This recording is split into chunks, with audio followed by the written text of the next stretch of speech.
injustice and oppression wherever it occurred. It is therefore fitting that in one of his last public statements, he said that no peace-loving human being can ignore the carnage waged against Palestinians in Gaza. President Geingob was the representative of SWAPO and its petitioner to the United Nations from 1964 to 1971. It was during this period that the General Assembly condemned and declared the policies of apartheid and racial discrimination as a crime against humanity. Consequently, the General Assembly also appropriately terminated the mandate in Southwest Africa.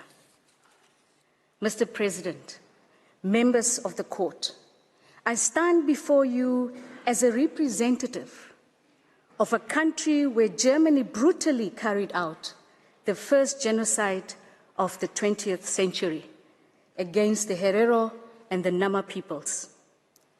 A country that has known only too well the pain and suffering of occupation, colonialism, systematic discrimination, apartheid, and their entrenched consequences.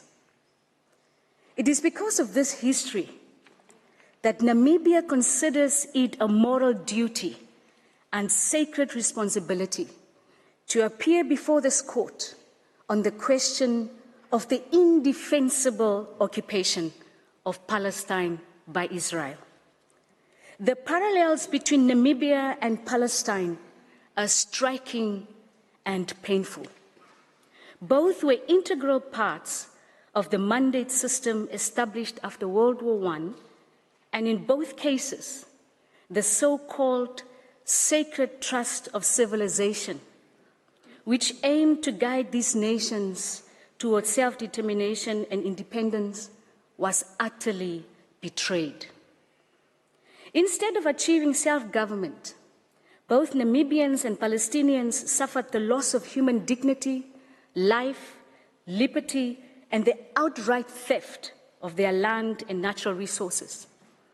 Hundreds of thousands of their people were violently expelled from their homes or forced into exile, joining the ranks of the world's refugees.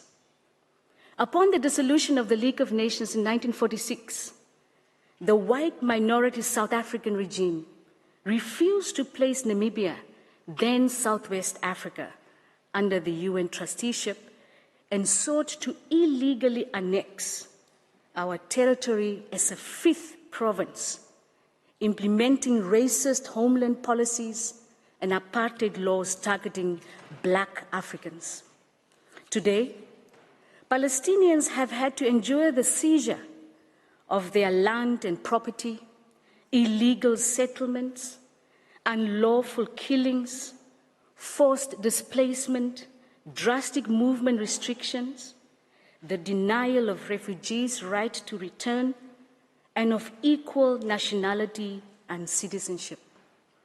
The lived reality of the people of Palestine evokes painful memories for many Namibians of my generation. Namibians still experience the entrenched and structural impact of inequality as a direct consequence of colonialism and the prolonged unlawful occupation. Mr. President, members of the court, this court's 4 advisory opinions on Southwest Africa played a vital role in our liberation struggle. In its 1971 opinion, the court confirmed the right of self-determination as a legal imperative with decisive consequences for states, paving the way for our independence 19 years later in 1990. It is because of Namibia's experience with apartheid and its long fight for self-determination that we cannot look the other way in the face of the brutal atrocities committed against the Palestinian people. Mr. President, members of the court, we ask you not to look away either. Rather, we appeal to you, once again, end the historic and ongoing injustice by upholding the fundamental rights of a dispossessed people who have endured 57 years of a suffocating occupation. Today, Palestinians are enduring collective punishment in the besieged Gaza Strip, with civilians being killed in continuous and indiscriminate bombardments at a scale that is unprecedented in recent history. This state of affairs, this hell on earth, represents a stain on the collective conscience of the world. Civilized nations cannot and must not accept images of children covered in blood with gaping wounds, of men and women crying in despair because of the helplessness they feel. However, in the midst of the ongoing tragedy, I wish to say the following to the people of Palestine. This advisory opinion is an important moment in your long fight for independence. And I leave you with the words of our founding president and father of the Namibian nation, Dr. Sam Nujoma. A people united, striving to achieve a common good for all members of society, will always emerge victorious. End of quote. Mr. President, members of the court, I thank you, and I now respectfully ask that Professor Phoebe Okoa be called to address the legal questions before the court. I thank Mrs. Dosab. I now give the floor to Professor Phoebe Okoa. You have the floor, Professor.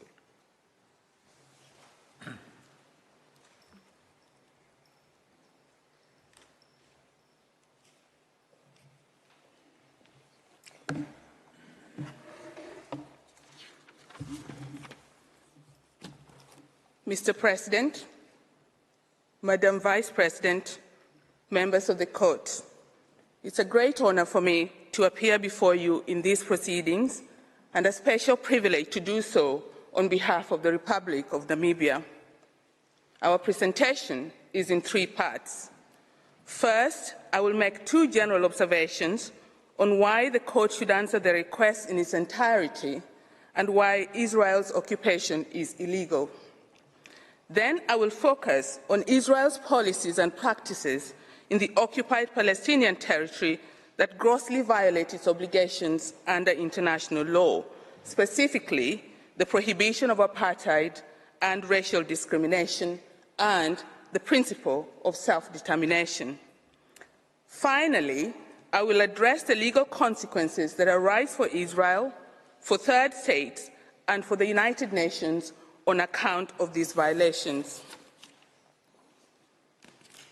As a threshold matter, Namibia reiterates, as do the overwhelming majority of states in these proceedings, that the court has jurisdiction to render the requested advisory opinion and that there are no compelling reasons for the court to decline the request. Namibia notes that there is also wide consensus among the participants on the legal status of the occupation. Namibia makes only 4 brief observations. First, insofar as the law of occupation envisages any belligerent occupation as a temporary measure immediately following military operations, Israel's prolonged or permanent occupation breaches the law of occupation. It is a de facto annexation in all but name. Second, Israel's occupation in and of itself is unlawful under general international law. This is because it violates the Charter of the United Nations and peremptory norms, specifically the prohibition on territorial acquisitions through illegal use of force, the principle of self-determination, and the prohibition of apartheid. Third, successive resolutions of the Security Council and the General Assembly have declared Israel's occupation to be illegal and called on Israel to end it immediately. These resolutions provide an independent source of authority for the illegality of the occupation. Finally, the continuation of the illegal occupation does not absolve Israel from its obligations and responsibilities under international law.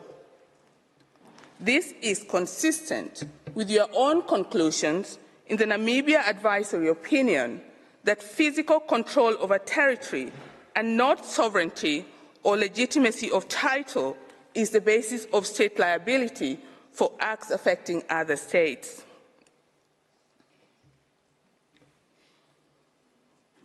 In both its written and oral submissions, Namibia focuses on the prohibition of apartheid and of racial discrimination. This is in part on account of Namibia's history as one of the few countries that was subjected to this egregious form of systematic and institutionalized racial discrimination. We also do so on account of the fundamental importance of the Court's 1971 Namibia opinion, where this Court declared that the policies of apartheid constitute a denial of fundamental human rights and are a flagrant violation of the purposes and principles of the United Nations Charter. But above all, we do this because, notwithstanding the egregious nature of apartheid as a state delict, as a violation of a peremptory norm, and as a crime, it has received virtually no clarification beyond the specific circumstances of Southern Africa.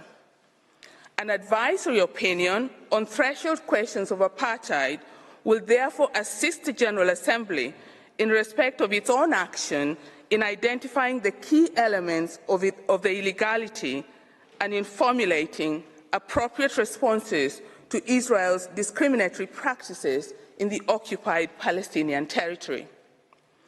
Specifically, we invite the Court to clarify three aspects of the obligation.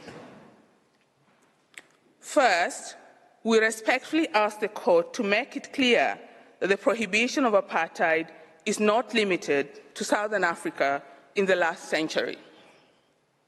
It extends to Israel's policies in the occupied Palestinian territory today. Article 3 of SAD places all state parties, including Israel, under an obligation to prevent, prohibit, and eradicate apartheid in territories under their jurisdiction. This is also the conclusion of the SAD Committee. The 1998 Rome Statute of the International Criminal Court, negotiated after the end of apartheid in South Africa, also recognized apartheid as a crime against humanity without temporal or geographical restriction. Second, the Court should also confirm that the prohibition of apartheid binds all states as a peremptory norm. In your decision, in the case under SAD brought by Qatar against United Arab Emirates, you acknowledged the universal character of SAD is confirmed by the fact that 182 states are parties to it. The International Law Commission and its Special Rapporteur on Youth Cogents, as Judge Tladi then was, has also expressly recognized the peremptory character of the prohibition of apartheid. Finally, Namibia invites the Court to clarify the definition of apartheid. Namibia aligns itself with other participants that the definition in Article 2 of the Apartheid Convention incorporates the three key elements of the delict under international law. First, the state must engage in one or more inhumane acts. Crucially, these take the form of violations of fundamental human rights within an institutionalized framework of systematic oppression and domination. Second, these inhumane acts must be directed against a racial group or its members. Finally, the state must commit these inhumane acts for the purpose of establishing and maintaining domination by one racial group over the other and systematically oppressing them.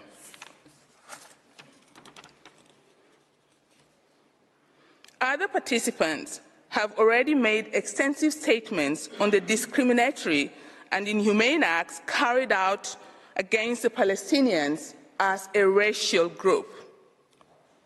These policies and practices are too many to enumerate in the time available.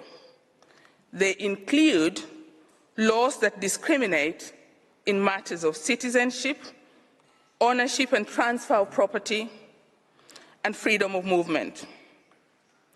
The systematic and excessive use of force against Palestinian civilians, the arbitrary killings and mass incarceration of Palestinians, including children, the illegal settlements, the discriminatory residency regulations, and crucially, the denial of a Palestinian identity by refusing to recognize them as a people with a right to determine their own political destiny and to pursue socio, economic, and cultural development. Namibia's submission will focus on the final requirement, the purpose of establishing, maintaining domination and systematic oppression. First, the term domination signifies a pervasive, all-encompassing, serious form of control over a group. Second, oppression implies prolonged cruelty reflecting a sustained violation of human rights. Third, systematic implies the organized nature of violent acts and the improbability of their random occurrence. Namibia shares the view of other participants that Israel's policies and practices meet the evidentiary standard for establishing the state delict of apartheid. The Israeli government's openly articulated aim is to ensure Jewish-Israeli control of all facets of Palestinian life, as evidenced by legislation affirming Israel as the nation-state of the Jewish people with unique self-determination rights reserved for Jewish individuals only. It is clear from all the available evidence that these discriminatory practices are not accidental or fortuitous, but are designed for the specific purpose of privileging Jewish Israelis over Palestinians. The fact that the practices in question may have other collateral objectives, such as maintaining security, is irrelevant. It will suffice if the primary motive is discriminatory, even if it also serves ancillary purposes.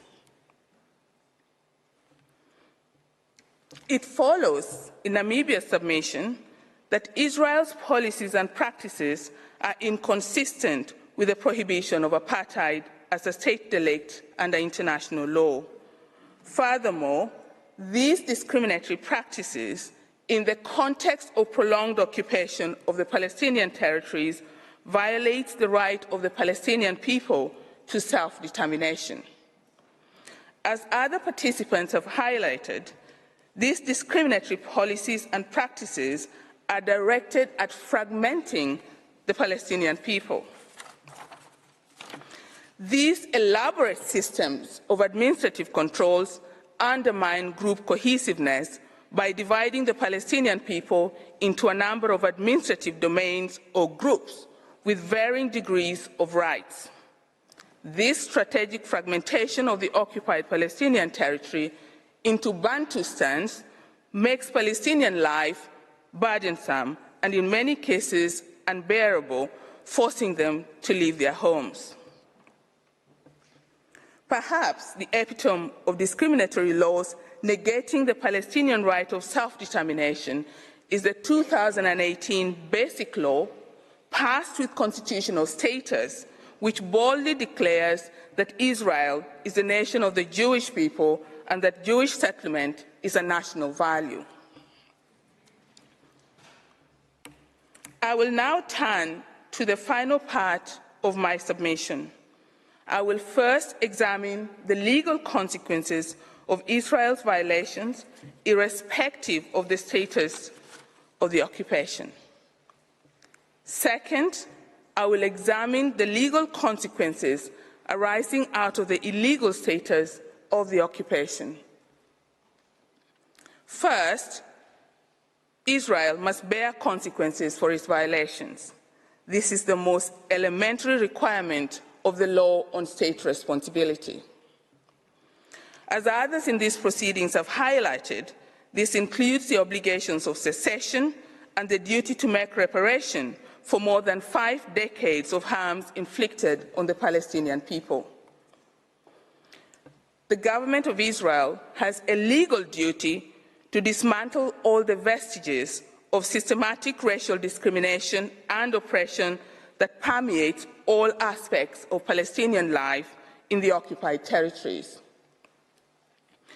As the State of Palestine itself said on Monday, Israel must bring to an end the annexation of Palestinian land, dismantle existing settlements, and recognize the right of the Palestinian people to self-determination in a viable state of their own. Second, states are under an obligation not to recognize Israel's breaches of peremptory norms of general international law vis-à-vis the Palestinian people. At the same time, the obligation of non-recognition is matched by a parallel and positive duty of recognition of the Palestinian people's right to self-determination realized through a viable and independent state of Palestine. Here, we ask the Court to pay particular attention to the historical context of these proceedings. Admission to the United Nations, unlike the League of Nations, was not automatic. It was conditioned on the state accepting to uphold the values and principles contained in the Charter, including self-determination. The admission of Israel was no exception. In the Wall opinion, you observe that when Israel proclaimed its independence, it did so on the strength of the Partition Plan resolution of the General Assembly. As is well known, that plan envisaged 2 states, one Arab and one Jewish. The Israeli Declaration of Independence makes this plain by recognizing, and here I quote, the natural right of the Jewish people to be masters of their own fate, like all other nations, in their own sovereign states, unquote. If that logic applied to the self-determination and statehood of the Jewish people, it must, by the same token, also apply to the self-determination and statehood of the Palestinian people. We further ask the Court to consider whether there may be circumstances where political discretion in matters of recognition gives way to a positive duty of recognition, especially when it is necessary to safeguard a peremptory norm. And here, Namibia aligns itself with Jordan's written submission that all states are also under an obligation to recognize the right of the Palestinian people to self-determination, including by exercising that right within a viable and independent state of Palestine. Since Israel's policies and practices violate peremptory norms of international law, the occupation itself is unlawful. This entails consequences for Israel, for third states, and for the United Nations. In the Namibia opinion, You already set out the legal consequences of unlawful occupation. There, you said that once the court is faced with an illegal situation, it would be failing in the discharge of its judicial functions if it did not declare that there is an obligation, especially upon members of the United Nations, to bring the situation to an end. In that opinion, you recognize the clear obligation on South Africa to put an end to the illegal occupation and withdraw its administration from the territory. The same consequences must of necessity attach to the illegal occupation by Israel of the Palestinian territories. Secession cannot be contingent on external factors such as the successful outcome of negotiations, as pointed out by some participants in these proceedings. A withdrawal contingent on the outcome of political negotiations effectively gives Israel a veto over the future of the Palestinian people. Namibia invites the court to set a strict time limit within which Israel must be asked by the General Assembly to bring the occupation to an end without conditions. Failure to set a strict time limit has the perverse effect of being treated as acquiescence in the present occupation and permission for it to continue indefinitely. Of course, Israel has defied this court and ultimatums issued by the United Nations organs many times. But it is precisely for this kind of egregious violations of peremptory norms that a regime of countermeasures was contemplated in the now widely accepted International Law Commission draft articles on state responsibility. Equality before the law is a cardinal principle of the United Nations Charter. No state, not Israel, should be exempt from the comprehensive regime of sanctions. Moreover, Namibia reaffirms the position held by the majority of participants that all states are under an obligation not to recognize, assist, support, or contribute to the continuation of the unlawful occupation. This is also in line with your own settled jurisprudence. In the Wall opinion, you confirmed that obligations of third states include the obligation not to render aid or assistance in maintaining the illegal situation, that all states must refrain from all forms of assistance, including transfer of arms and political support that de facto perpetuates the occupation. In Namibia's view, this means, in particular, that all states are under an obligation to ensure that companies under their jurisdiction or control do not trade in Israeli goods or with Israeli companies originating from or linked to Israel's illegal occupation. Mr. President, members of the court, I thank you for your kind attention. This concludes Namibia's oral submissions. Thank you. I thank the delegation of Namibia for its presentation. I invite the next participating delegation, Norway, to address the court and call Mr. Christian Gerber to the podium. Mr. President, distinguished members of the court, I have the honor to appear before you on behalf of the government of Norway in the present proceedings. Israel's occupation of Palestinian territory has continued since 1967. Recent developments give rise to the utmost concern. They include ongoing indiscriminate and disproportionate use of force and other measures in the Gaza Strip, as well as illegal settlements in the West Bank, including East Jerusalem. House evictions, demolitions, forced displacement and settler violence against the Palestinian population are aspects of the Israeli occupation. Such acts run counter to fundamental human rights international humanitarian law, and the right to self-determination of the Palestinian people.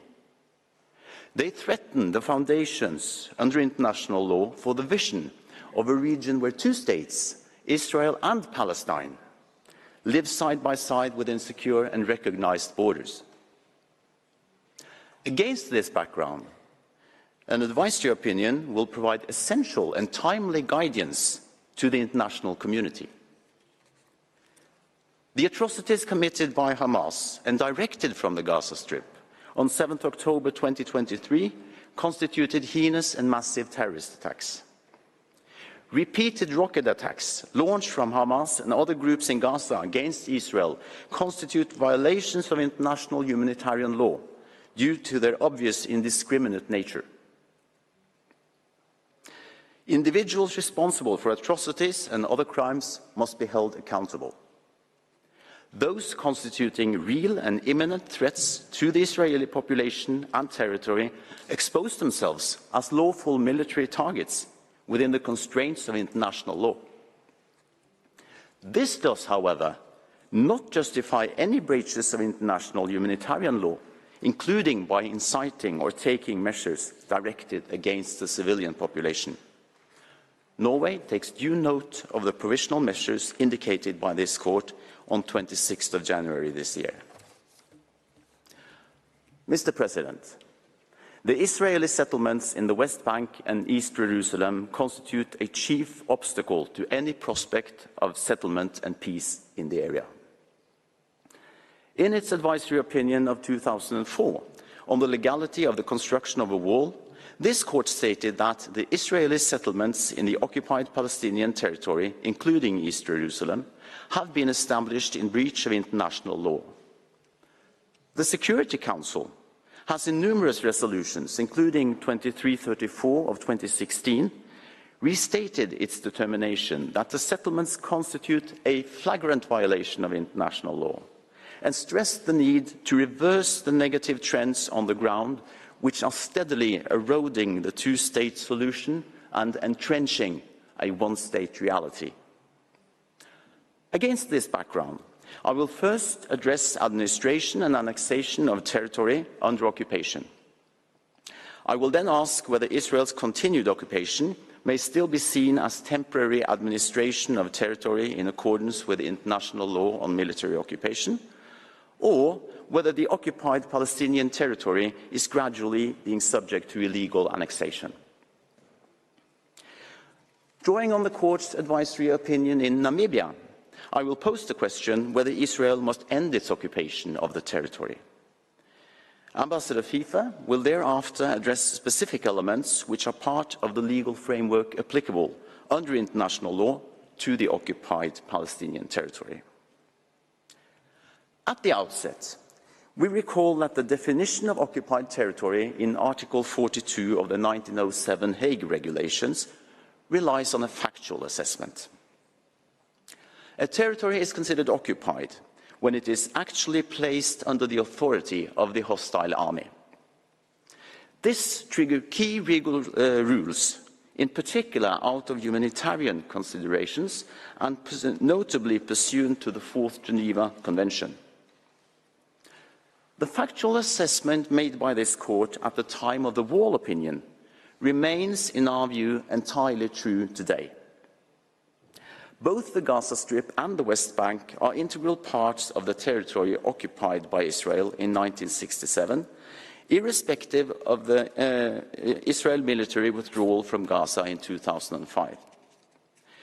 The Security Council recently stressed in its resolution 2720 of 2023 that the Gaza Strip constitutes an integral part of the territory occupied in 1967, and reiterated the vision of the two-state solution with the Gaza Strip as part of the Palestinian state, echoing its resolution 1860 of 2009.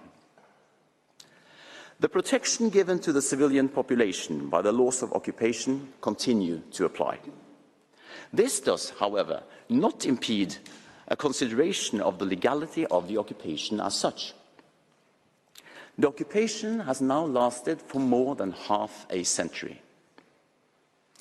While international law does not set any specific time limit, military occupation is, in essence, temporary. This is evident from provisions such as Articles 6.3 and 47 of the Fourth Geneva Convention, and was recalled by the General Assembly in its Resolution 77/126 in 2022, emphasizing that the occupation of a territory is to be a temporary de facto situation, whereby the occupying power can neither claim possession nor exert its sovereignty over the territory it occupies. Recognized authorities have reminded us that the law on belligerent occupation is based on the assumption that occupation of foreign territory, being an extraordinary measure, may be justified for a limited time only. A military occupation cannot be permanent. If an occupation is allowed to be indefinite, then the distinction under jus ad bellum between occupation and annexation dissolves. Furthermore, risks are patent with regard to deportations, transfers and evacuations in breach of Article 49 of the Fourth Geneva Convention. Both this court and the Security Council have found Israel to have violated this provision. Such developments give reason to ask whether the situation is turning into a de facto annexation. I now turn to the possible legal consequences arising from such prolonged occupation with regard to the Palestinian people's right to self-determination. In its advisory opinion on the wall, the court noted that the principle of self-determination of peoples has been enshrined in the United Nations Charter and reaffirmed by the General Assembly in Resolution 2625, pursuant to which every state has the duty to refrain from any forcible action which deprives peoples referred to of their right to self-determination. The court notes in para 149 that Israel is bound to comply with its obligation to respect the rights of the Palestinian people to self-determination. It added that there was a risk of further alterations to the demographic composition of the territory, contributing to the departure of Palestinian population from certain areas. On this basis, the court concluded that the construction of the wall, along with the measures taken previously, severely impeded the exercise by the Palestinian people to its right to self-determination and is therefore a breach of Israel's obligations to respect that right. In its 2019 advisory opinion on Chagos, para 160, the court emphasized the customary law character of the right to territorial integrity of a non-self-governing territory as a corollary of the right to self-determination.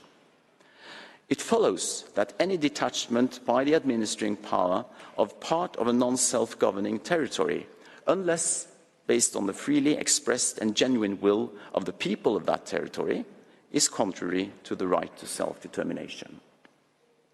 Norway believes that permanent or irreversible measures taken by Israel on occupied Palestinian territory would likewise be contrary to the Palestinian people's right to self-determination. I turn now to annexation. Annexation is a unilateral act by which a state incorporates into its territory all or part of the territory of another. As a concomitant of the prohibition on the threat or use of force in Article 2.4 of the UN Charter, annexation is prohibited under customary international law. This prohibition is reflected in Security Council Resolution 242 of 1967, referring to the inadmissibility of the acquisition of territory by war, repeated in its Resolution 298 of 1971. It is on this basis that the Security Council, in its Resolution 469 of 1980, declared Israel's de jure annexation of East Jerusalem to be invalid. What form annexation takes is irrelevant. To quote the court, with regard to the question of form, it should be observed that this is not a domain in which international law imposes any special or strict requirements. This is why it must be reiterated that annexation under any form whether de jure or de facto, is illegal under international law. The formal characterization is immaterial. Nevertheless, there are grounds for asking whether Israel's occupation may be seen as tantamount to de facto annexation, as the court did in the Wall opinion. And I quote, "The construction of the wall and its associated regime create a fait accompli on the ground that could well become permanent, in which case, and notwithstanding the formal characterization of the wall by Israel, it would be tantamount to de facto annexation." End of quote. In its September 2022 report, the Independent International Commission of Inquiry on the occupied Palestinian territory, including East Jerusalem, held that, quote, "Israel treats the occupation as permanent and has, for all intents and purposes, annexed parts of the West Bank, while seeking to hide behind a fiction of temporariness. Actions by Israel constituting de facto annexation include expropriating land and natural resources, establishing settlements and outposts, maintaining a restrictive and discriminatory planning and building regime for Palestinians, and extending Israeli law extraterritorially to Israeli settlers in the West Bank." The Commission considered the situation tantamount to a de facto annexation, as alluded to by the court. The court may wish to consider the following aspects when determining whether Israel's occupation may be tantamount to de facto annexation. First, the establishment of settlements in the occupied Palestinian territory represents a transfer over decades of parts of the occupying power's own civilian population into the territory it occupies in breach of Article 49.6 of the Fourth Geneva Convention. The Security Council has repeatedly, including in Resolution 2334 of 2016, condemned all measures aimed at altering the demographic composition, character and status of the territory occupied since 1967.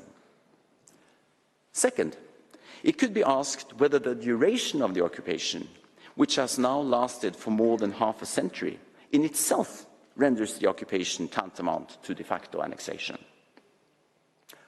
Third, there are grounds for serious concerns regarding announced plans for further expansion of Israeli settlements in the West Bank, including East Jerusalem. Fourth, Israel has appropriated natural resources of the West Bank, including water resources, and seized control of a physical infrastructure in order to bind the area closer to itself, and, it seems, to render irreversible its presence in the territory. Of particular concern are the repeated demolitions of the local Palestinian Bedouin communities and plans for infrastructure constructions that will isolate Bethlehem and the southern West Bank from East Jerusalem. Fifth, political leaders in Israel have stated that Israel's aim is a de facto annexation of the territory. In 2019, Prime Minister Benjamin Netanyahu declared that Israel would continue to build and develop the West Bank. He said that not one resident or community will be uprooted in a political agreement, and Israeli military and security forces will continue to rule the entire territory.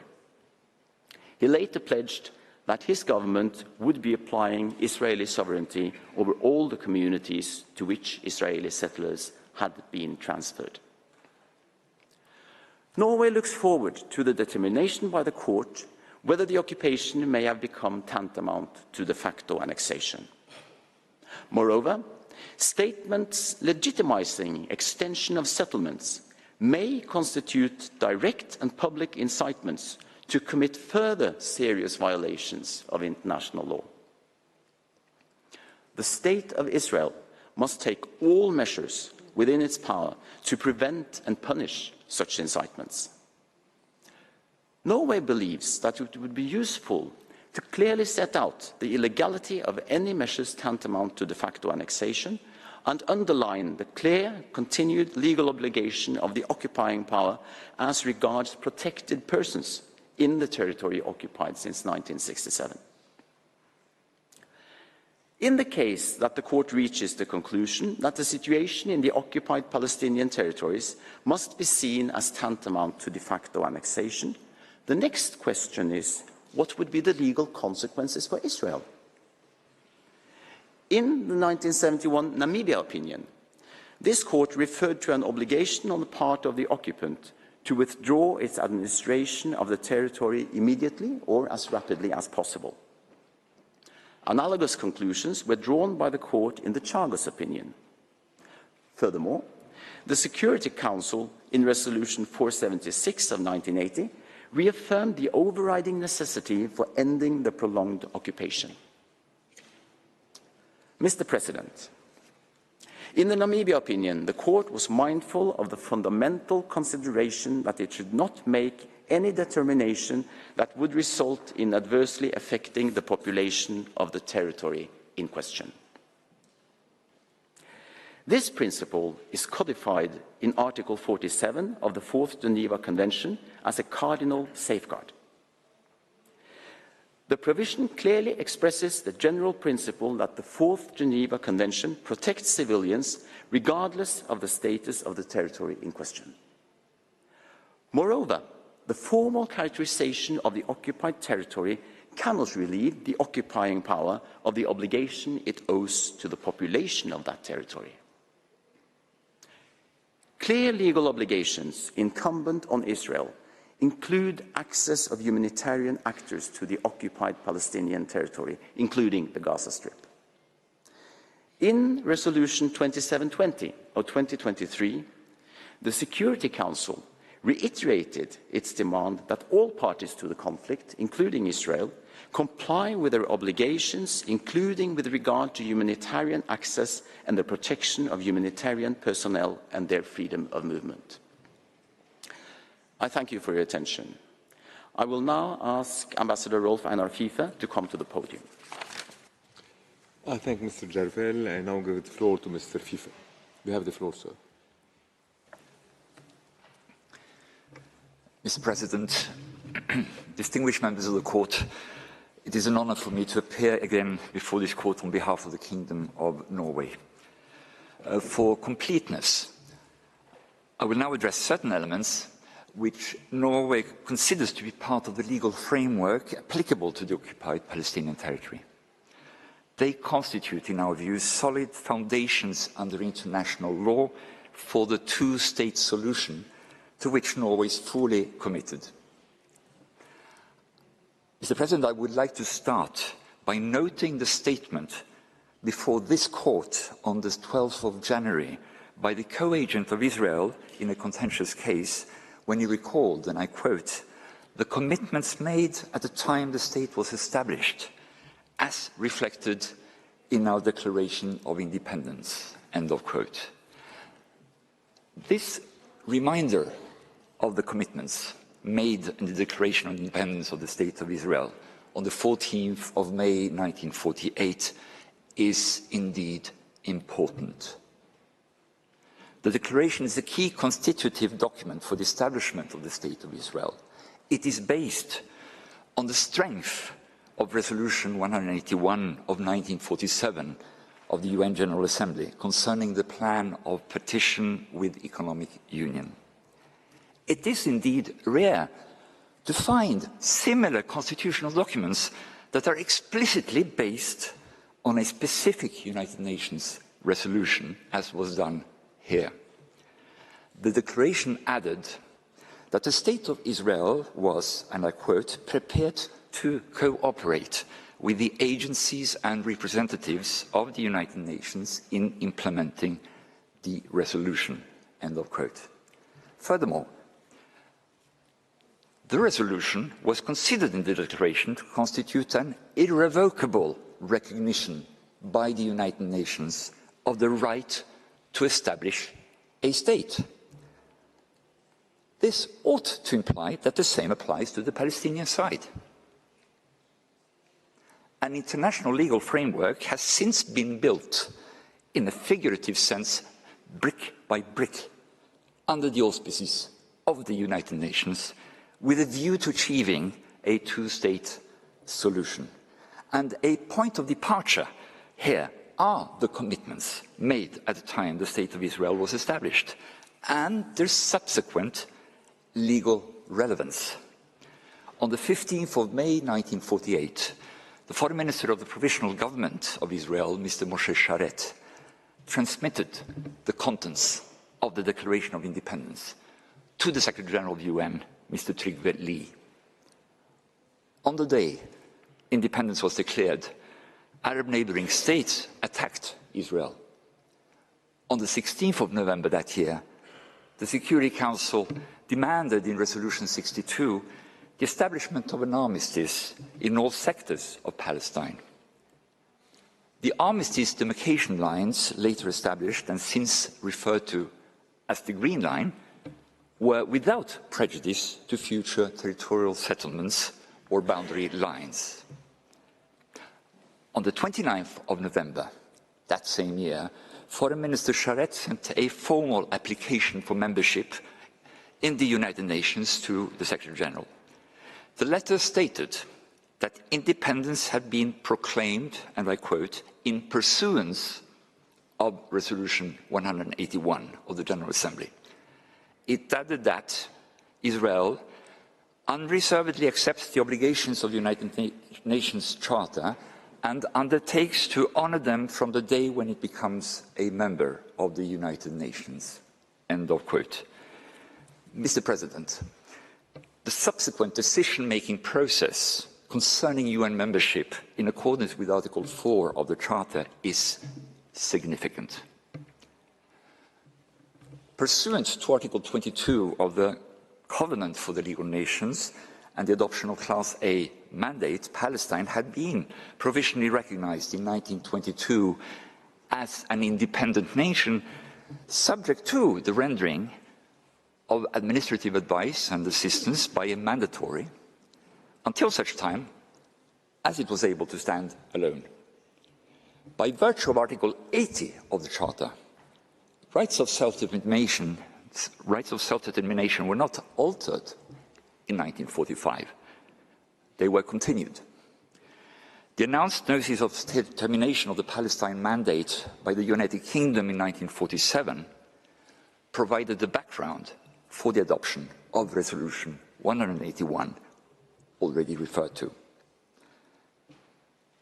Norway voted in favor of that resolution. The two-state solution formed the context of the vote on admission of Israel to UN membership. On the 4th of March 1949, as a member of the Security Council, Norway voted in favor of such admission, stating in its explanation of vote that it was, and I quote, confident that Israel will cooperate fully and loyally with all decisions by organs of the United Nations, end of quote. Subsequently, on the 11th of May that same year, Norway also voted in favor of Resolution 273 on admission in the General Assembly. This decisive resolution referred to Resolution 181 of 1947, but also to, and I quote, the declarations and explanations made by the representatives of the government of Israel before the ad hoc political committee in respect to the implementation of the said resolutions, end of quote. Indeed, from the 5th to the 9th of May 1949, Israel's representative in that committee, Mr. Abba Eban, had fielded questions from member states. His assurances became an integral part of assessments made by the relevant UN organs as regards membership. For instance, on the 5th of May, Mr. Eban recalled that Resolution 181 recommended that when either state envisaged by that resolution had made its independence effective, end of quote, sympathetic consideration should be given to membership in the UN. He added that, and I quote, the time had come for the UN, if it wished Israel to bear the heavy burden of charter obligations, to confer upon Israel the protection and status of the Charter, End of quote. After the decisive vote in the General Assembly, Foreign Minister Charette stated that the aftermath of the war had changed some elements in the pattern envisaged in the 1947 resolution, and that modifications were therefore called for. However, these do not vacate the continued relevance of the framework. The Foreign Minister noted that Israel's organic connection with the United Nations had combined with its own compelling interest in dictating its course of action in international affairs, a cause of undivided loyalty to the Charter of the United Nations and of consecration of the cause of peace. End of quote. Mr. President, such declarations, such explanations were instrumental in securing a majority of votes in the relevant organs of the United Nations. To a Norwegian, they may moreover invite a recollection of the so-called Eland Declaration. Assurances given by a foreign minister may, under certain circumstances, give rise to legal consequences as unilateral acts. After exercise of the right of self-determination had led to the establishment of the states of Jordan and Israel, the legal framework just described continues to be applicable today. Returning to the current situation, the illegality under international law of certain measures described has already been authoritatively and abundantly made clear. As an example, the unanimously adopted Security Council Resolution 465 of 1980 determined that all measures taken by Israel to change the character, composition, structure, or status of Arab-occupied territories since 1967 have no legal validity. For the sake of good order, it should be noted that nothing in the later peace process, including instruments often collectively referred to as the Oslo Accords, impairs this assessment. These instruments are based on an explicit recognition of the, I quote, legitimate rights of the Palestinian people and their just requirements, end of quote. Neither side shall, according to these instruments, initiate or take any step that will change the status of the West Bank and the Gaza Strip, pending the outcome of the permanent status negotiations. It is the view of Norway that a permanent settlement based on Security Council resolutions 242 and 338 must build on a confirmation of the role of international law and of the international legal framework that we have attempted to briefly describe here.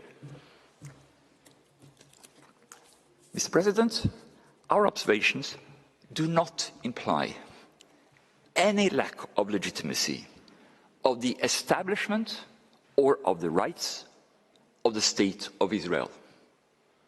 On the contrary, they build on it. However, they also recall the clear obligations of a legal and not merely of a political nature incumbent on Israel. These rights and obligations correlate. They require fully contributing to the realization of a viable State of Palestine. The permanent and irreversible nature of measures described under the prolonged occupation with illegal settlements conducted in relation to the Gaza Strip run counter to the Charter and also to the very commitments made by Israel. It is against this background, Mr. President, members of the Court, that we invite the Court to pronounce itself on the legality of the measures described and of the continued occupation. I've come to the end of my presentation and I thank you for your attention. I thank the delegation of Norway for its presentation. I call upon the next participating delegation, Oman, to address the court and invite His Excellency Mr. Abdullah bin Salim bin Hamad al-Harithi to take the floor.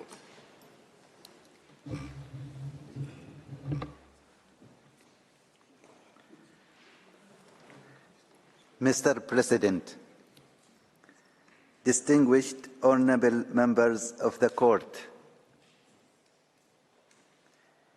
it is an honor and privilege to appear in front of the court to present a statement on behalf of the government of the Sultanate of Oman in the oral proceedings concerning the advisory opinion on the legal consequences arising from the policies and practices of Israel in the occupied Palestinian territory, including East Jerusalem. For more than 75 years, the Palestinians have been living under occupation, oppression, injustice, and daily humiliation committed against them by Israelis. Meanwhile, the international community and the international organizations have failed to assist the people of Palestine to realize their aspiration by having their own independent state. Today in Gaza, the world for 4 months is witnessing one of the worst atrocities and acts of genocide in modern times, where more than 25,000 killed and 69,000 wounded, in addition to 2.2 million living under unbearable conditions, being driven from one place to another in a clear violation of international norms. The advisory opinion request. Oman supports United Nations United Nations Resolution 77/247 of 30 December 2022, in which the Assembly requested the Court to render an advisory opinion in relation to 2 specific issues, namely, A, the legal consequences arising from Israel's ongoing violation of the right of the Palestinian people to self-determination, its prolonged occupation of the Palestinian territory occupied since 1967, including the holy city of Jerusalem, and its measures aimed at altering the demographic composition, character, and status of the Palestinian territories, and from its adoption for related discriminatory legislations and measures. B, Israel's policies and practices referred in paragraph A affect the legal status of the occupation and the legal consequences that arise for all states and the United Nations from this status. The Sultanate of Oman requests that the following issues are taken in account. 1. Violation of the right to self-determination. That the occupation, settlement, and annexation of Palestinian territory occupied since 1967 by Israel obstructs the realization of the Palestinian people's inalienable rights, including their right to self-determination and right to return.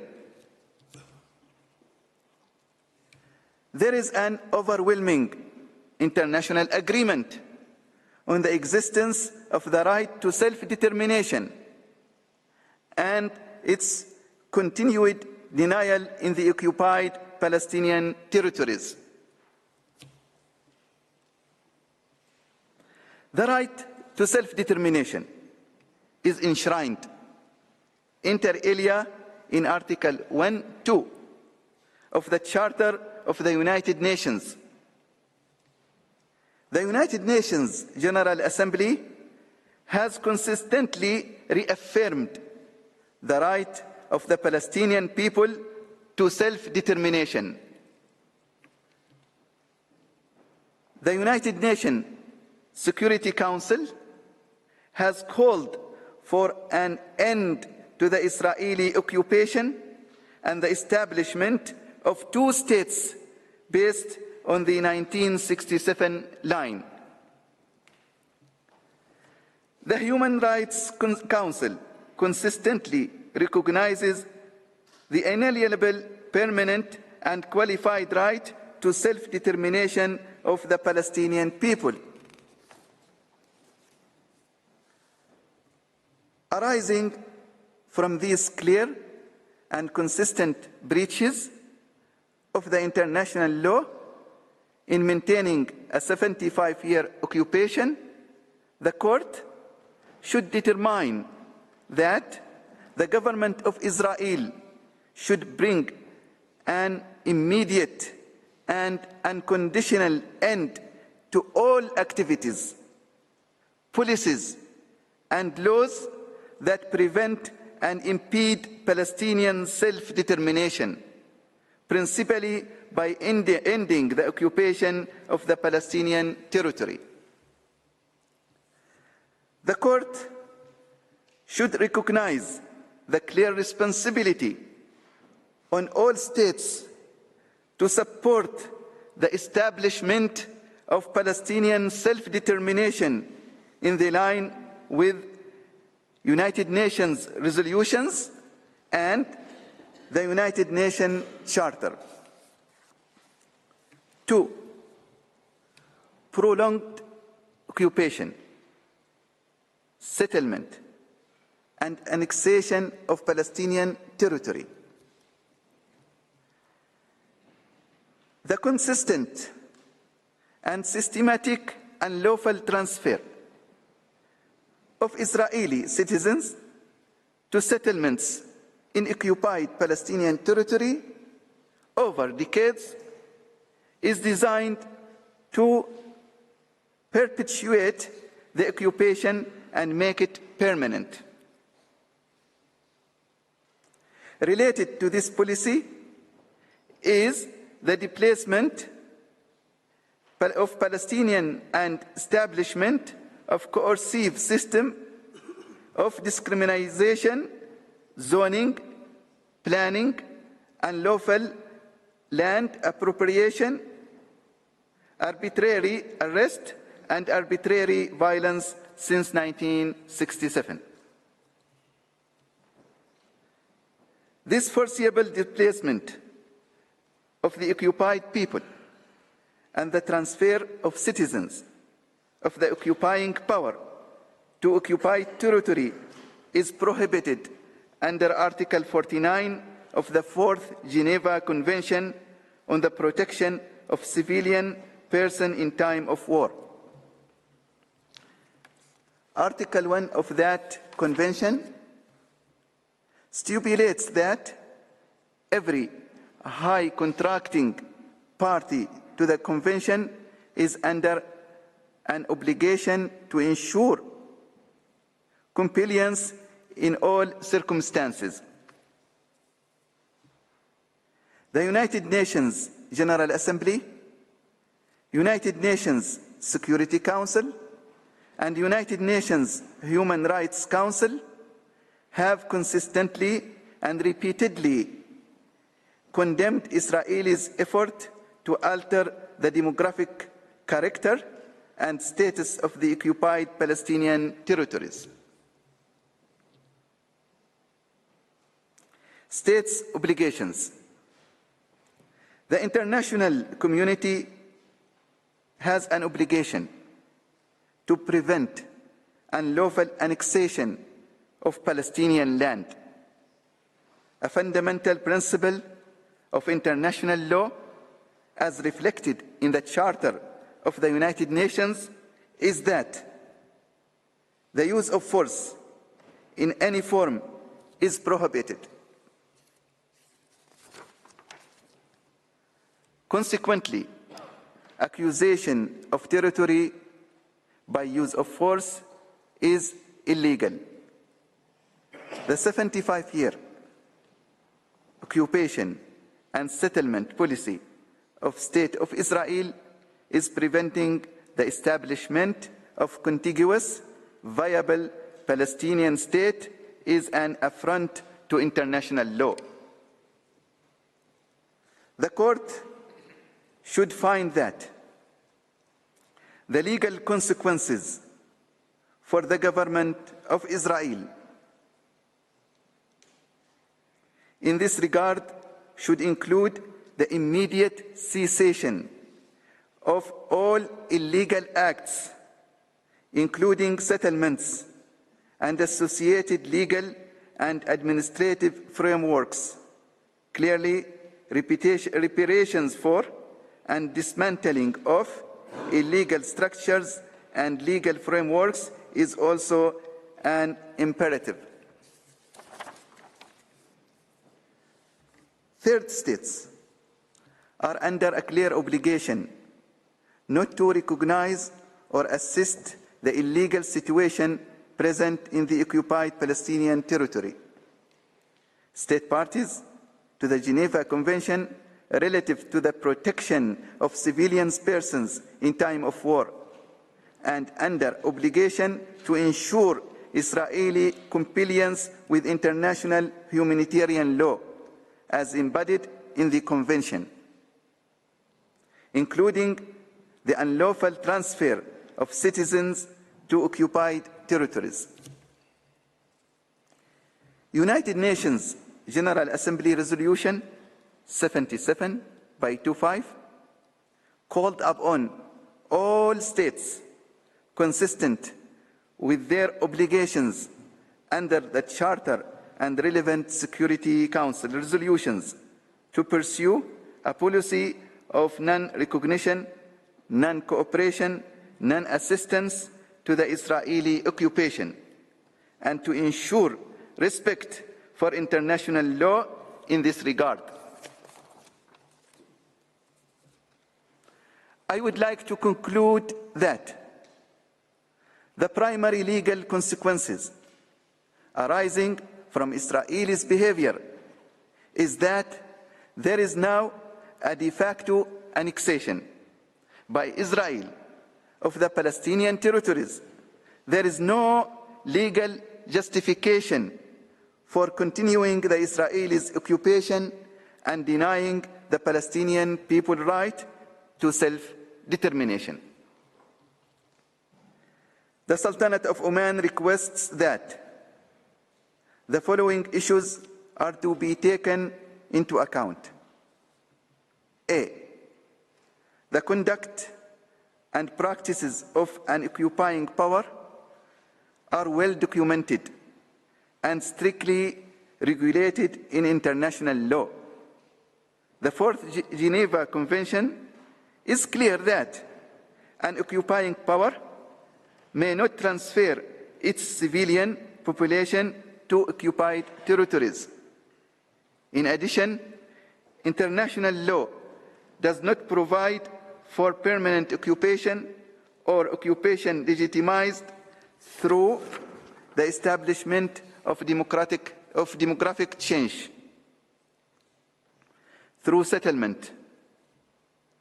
The 75-year duration of Israeli presence in the occupied Palestinian territories and the persistence policy of settlement renders the Israeli occupation illegal and in breach of the United Nations Charter. B. The court should determine that Israel should bring to an immediate and unconditional end to this unlawful situation. Third states should support these efforts. Thank you very much.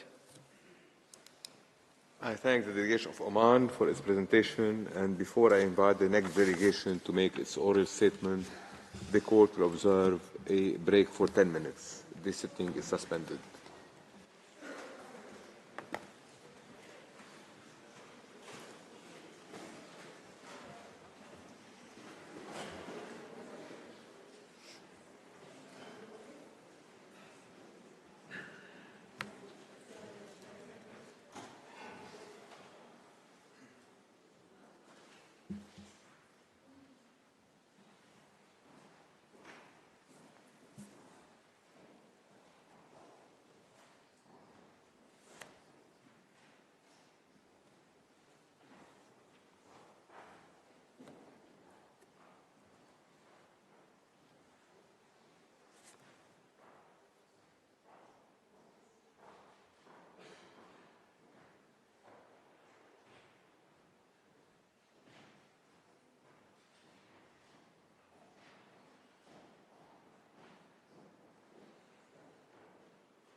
Please be seated. The sitting is resumed.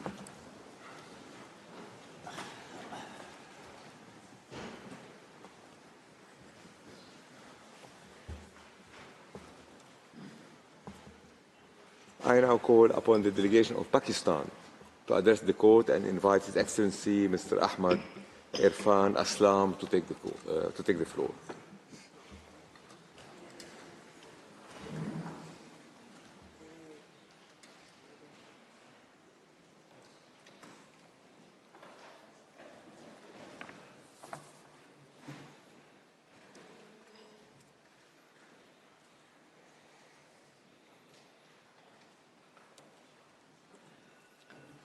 Mr. President, members of the court, it is an honor to appear before you on behalf of Islamic Republic of Pakistan in these most important of proceedings. These proceedings take place as a whole people struggle to survive through relentless bombardment. The very people who have endured daily persecution for over half a century. And yet, these proceedings inspire hope. They inspire hope because they present an opportunity. They afford this court an opportunity to develop jurisprudence, to advance essential principles of international law that preserves and advances the very basic human right of liberty and dignity. Pakistan has always been a defender of the Palestinian people and their right to self-determination. It was Pakistan that proposed the General Assembly's first resolution on the first day of the Six-Day War, relating to Israel's invasion of Jerusalem and the measures taken by Israel to change the status of the city. Since then, Pakistan has continued to engage on these important questions of international justice, and it remains committed to contribute and play its part. Against this background, I will deal initially with 5 points and then make some technical legal arguments that Pakistan considers to be of particular importance in these proceedings. First, the question of self-determination. Second, the question of occupation and annexation. Third, systematic racial discrimination and apartheid. Fourth, the question of City of Jerusalem and its holy places. And finally, the two-state solution. Mr. President, members of the court, I come to my first point. The Palestinian people have, as the court itself has recognized, the right to self-determination. This right, which is codified in the two United Nations Human Rights Conventions, is one of the essential principles of contemporary international law. All states have a legal interest in protecting that right, which has the status of jus cogens. Israeli measures that severely impede the exercise by the Palestinian people of the right to self-determination are in breach of Israel's obligations to respect that right. Pakistan strongly believes in the inherent right of people to live freely and in the justice of struggle for freedom from alien subjugation under the right of self-determination. I turn to my second point, the question of Israel's occupation and annexation. It has always been the position of the United Nations that it, and I quote, cannot condone a change in the status juris resulting from military action contrary to the provisions of the Charter. The organization must, therefore, maintain that the status juris existing prior to such military action to be re-established by a withdrawal of troops and by the relinquishment or nullification of rights asserted in territories covered by the military action." End of quote. Thus, after the Six-Day War, the Security Council determined in Resolution 242 of 1967 that Israel must withdraw its armed forces from territories occupied in the recent conflict. In Resolution 476 of 1980, the Security Council reaffirmed the overriding necessity for ending the prolonged occupation of Arab territories occupied by Israel since 1967. Israel's occupation is no longer, if it ever was, a military occupation. It is annexation. In East Jerusalem, the annexation is de jure. In the rest of the territory, it is de facto. But the formal characterization matters little. To use the words of the court in the Wall case, the occupation is today, and I quote, "notwithstanding the formal characterization, tantamount to de facto annexation," end of quote. This now applies to the entire territory. This may have been the intention all along. Prime Minister Ben-Gurion affirmed in 1950 that, and I quote, "the Israeli empire must comprise all the territories between the Nile and the Euphrates," end of quote. And this was to be achieved as much by invasion as by diplomacy. More recently, Prime Minister Netanyahu has declared that his government will be, and I quote, "applying Israeli sovereignty over all the communities formed through the transfer of Israeli settlers, and not one resident or community will be uprooted," end of quote. Through its settlement policy, Israel has sought to create irreversible facts on the ground. It has aimed to create physical facts, which in practical terms make it as difficult as possible to bring an end to its prolonged occupation, the West Bank and East Jerusalem. Notwithstanding, the Security Council has reaffirmed that the settlements constitute, and I quote, "a flagrant violation under international law," end of quote. As this court said in the Namibia case, a binding determination made by a competent organ of the United Nations to the effect that a situation is illegal cannot remain without consequence. As in that case, in answering the legal questions now referred to it, the court is not concerned with the question of what practical steps would be required to seize the occupation.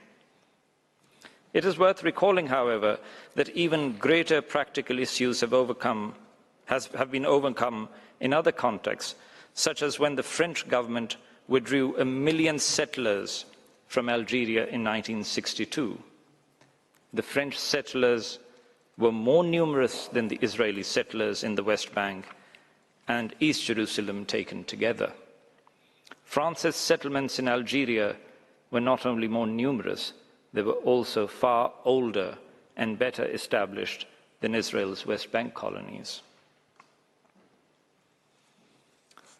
I come to my third point regarding systematic racial discrimination. Israel's policies and practices amount to systematic racial discrimination and apartheid. Israel has imposed a system of racial discrimination against the Palestinian people since 1967.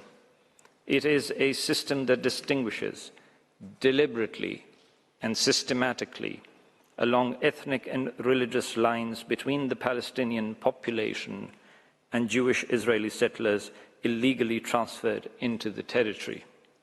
The purpose of domination and oppression may be inferred from Israel's pattern of conduct against the Palestinians.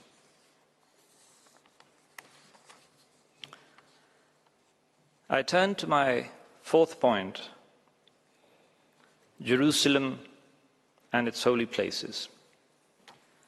The holy city of Jerusalem is unique in that it is sacred to all three Abrahamic religions. Under the historic status quo, it is the right of Christian, Jewish, and Muslim communities freely to access and worship at their holy places in the city. Ottoman decrees set out these rights in the 19th century. The regime was later confirmed in multilateral and bilateral instruments. The historic status quo has today developed into a so-called objective regime, which captures the point that it is characterized by a permanence which the instruments that established it do not themselves necessarily enjoy. Every state interested, therefore, has the right to insist upon compliance with this regime.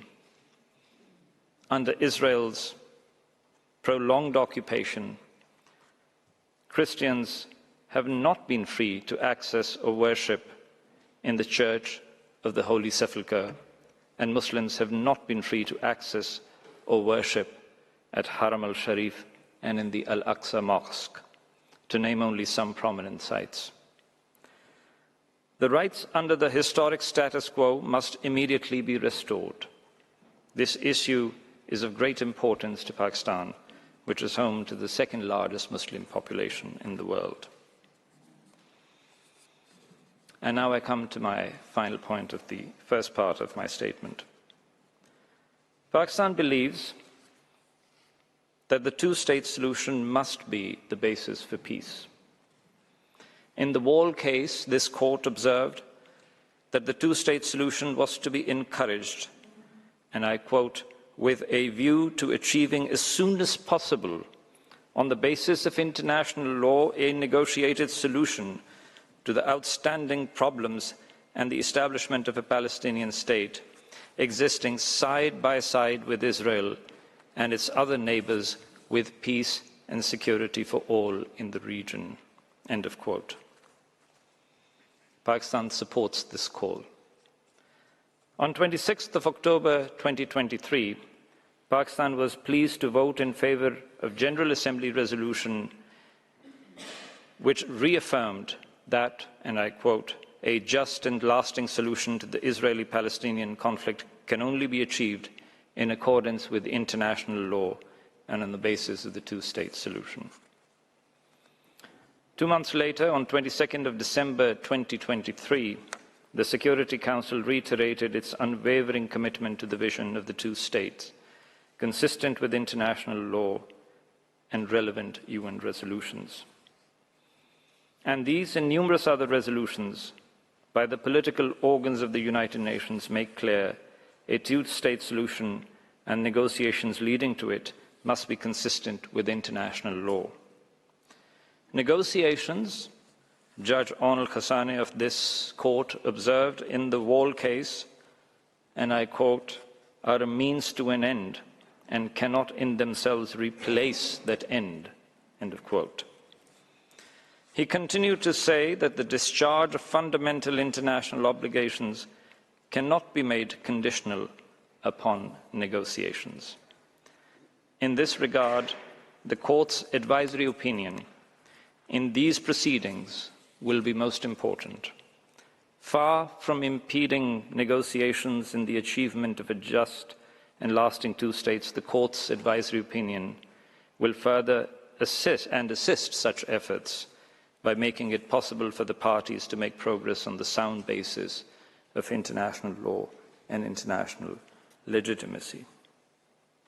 Mr. President, members of the court, I now turn to more technical legal arguments of my submissions. The court has heard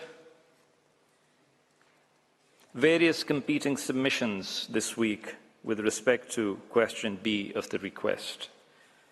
But there can be little doubt as to the central importance of three matters. First, the role of the rules on the use of force in governing the unlawfulness of a given occupation itself. Second, the series of General Assembly and Security Council resolutions that have consistently and expressly called for Israel's withdrawal and referred to the inadmissibility of the acquisition of territory by war, which is a corollary of those rules. Third, the Court's advisory opinion on Namibia is a helpful reference point for the Court. Pakistan hopes to assist the Court by suggesting a slightly different way of looking at things, which leads to the conclusion that Israel's occupation is unlawful and unlawfulness must have consequences. In this respect, Pakistan considers that a useful touchstone for the Court is the general principle that no state can benefit from its own wrong. As Sir Gerald Fitzmaurice explained, and I quote, "The general principle is that states cannot profit from their own wrong, and similarly that rights and benefits cannot be derived from wrongdoing. This admits of no doubt. It is a wide general principle having many diverse applications under international law. Of course, these principles apply not merely as regards treaty obligations, but to general international law obligations also." End of quote. Notably, in the Wall case, Israel accepted that this principle is as relevant in advisory opinions as it is in contentious cases. The principle is particularly important, whereas here the wrongs at issue are of the most serious kind. Second, the principle in the context of applicable law. This principle is one of the underpinnings of the prohibition on the acquisition of territory either by force or through the denial of self-determination. The wrongs are obvious, and no benefit in terms of lawful possession or a legal entitlement to administer the territory could be derived. As to this case, if the Court agrees with Pakistan and with many other states that Israel is in continued breach of these fundamental primary obligations, it cannot allow Israel to benefit from its own ongoing wrongs by somehow avoiding the natural consequences that must follow under this law of state responsibility. These include the obligations of cessation and non-repetition, which require immediate and unconditional withdrawal, as well as the obligations of non-recognition and non-assistance for all other states. As to the applicable primary rules, it is customary international law and the charter that govern the illegality of a given occupation at any point in time. As a separate matter, international humanitarian law governs the conduct of an occupying power with respect to the occupied population. But if the occupation itself is unlawful, that carries legal consequences for Israel and for all states under the secondary rules of state responsibility. Those legal consequences are in no way displaced by separate consideration of the lawfulness under international humanitarian law of particular conduct in the course of the occupation, much less by hope for a negotiated solution. Any other approach would effectively permit Israel to benefit from its own wrongdoing. For the same reason, there is no scope for an argument that other states in their dealings with respect to Israel or the occupied Palestinian territory could somehow put to one side the question of the unlawfulness of the occupation itself. They could not, for example, elect instead to focus exclusively on the different questions of whether specific Israeli measures were absolutely necessary to meet legitimate security requirements, such that those measures are not unlawful under international humanitarian law. Third, the principle in the context of Namibia advisory opinion. Mr. President, members of the Court, any conclusion could not be reconciled with the Court's opinion on Namibia. There are certain clear parallels with the present case. The General Assembly had condemned South Africa's occupation of Namibia, characterizing this as an occupation that engaged the Geneva Conventions and the Security Council had expressly called for South Africa's withdrawal. In a later resolution, after condemning South Africa's non-compliance with the earlier resolutions, the Security Council had also declared that, and I quote, "the continued presence of South African authorities in Namibia is illegal," end of quote. This is to be understood as a reference to illegality under the rules on the use of force. Notably, the United States voted in favor of this resolution. With respect to Palestine, however, it now appears to wish to limit those rules to governing the lawfulness of the initial resort to force leading to occupation only. Of course, that could not be correct, including because it would allow an aggressor to benefit from an ongoing attempt to acquire territory through annexation. Indeed, in its 1971 advisory opinion, the court itself concluded the continued presence of South Africa in Namibia is illegal. The court held that South Africa was under an obligation to withdraw immediately and that all states were under an obligation to recognize the illegality of the occupation.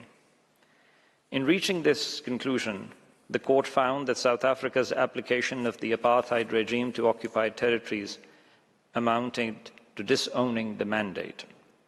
In connection, the court relied on a context-specific expression of the general principle that no state can benefit from its own wrong, stating, and I quote, "One of the fundamental principles governing international relationship thus established is that a party which disowns or does not fulfill its own obligations cannot be recognized as retaining the rights which it claims to derive from the relationships," end of quote. South Africa had claimed it had an independent right to administer the territory by reason of its long occupation. Evidently, the court disagreed. 3 points follow from this. First, the court in Namibia case implicitly recognized that neither the fact of an occupation nor the law of occupation confer upon the occupying power any legal entitlement to administer the territory. Any contrary view would allow an occupying power to benefit from its unlawful use of force. Second, the court made a positive finding that South Africa's occupation was unlawful. In Namibia, there was a binding Security Council decision to that effect. The Security Council has made no such Security Council decision with respect to Palestine. But this in no way displaces or impedes the court's judicial function in determining this legal question for itself. Third, the court plainly did not consider that South Africa's continued status as an occupying power made any difference. As Judge Greenwood has explained, the basic position under the law of occupation is that an occupying power has the liberty to govern within certain limits without being guilty of violation of the jus in bello. The occupying power is required to administer the territory as temporary conservator or trustee for the benefit of the occupied population. Acting in that capacity, the occupying power has certain liberties to take measures in good faith, in the best interest of the occupied population, or where absolutely necessary to meet its own legitimate security interests. This, of course, is a separate question to the unlawfulness of the occupation itself. As to the position under the law of occupation, again, it is helpful to recall the Namibia case. The court's context-specific expression of the principle was that, and I quote, "a party which disowns or does not fulfill its own obligations cannot be recognized as retaining the right which it claims to derive from the relationship," end of quote. Pakistan considers that this has relevance when considering whether an occupying power should be recognized as retaining liberties to administer the occupied territory. In this case, if one were to zoom in exclusively on Israel's conduct as an occupying power, the only conclusion could be that Israel has disowned its basic duties. Its policies and practices of occupation deny the rights of the Palestinian people to self-determination and amount to systematic racial discrimination and serious violations of international humanitarian law and human rights. Plainly, they cannot be said to be absolutely necessary to meet Israel's own security interests. They serve Israel's other interests, including its goal of acquiring the territory. Mr. President, members of the Court, I conclude with the general principle that no state can benefit from its own wrong. Firmly in mind, it cannot be right that, as some states have suggested, the Court should refrain from finding that the occupation itself is unlawful or that there is no obligation to withdraw. This would be to allow Israel to profit from its own continued grave wrongs. And to adopt the Court's words in Namibia, the Court would be failing in the discharge of its judicial functions. Such abdication of responsibility would not encourage or facilitate the achievement of a negotiated solution on the basis of international law. More generally, the Court would be sending out a clear signal to other states that they too might be allowed to benefit the prolonged and lawful occupation of the territory of another state. Mr. President, members of the Court, these proceedings are a great moment in law. They are a great moment in history.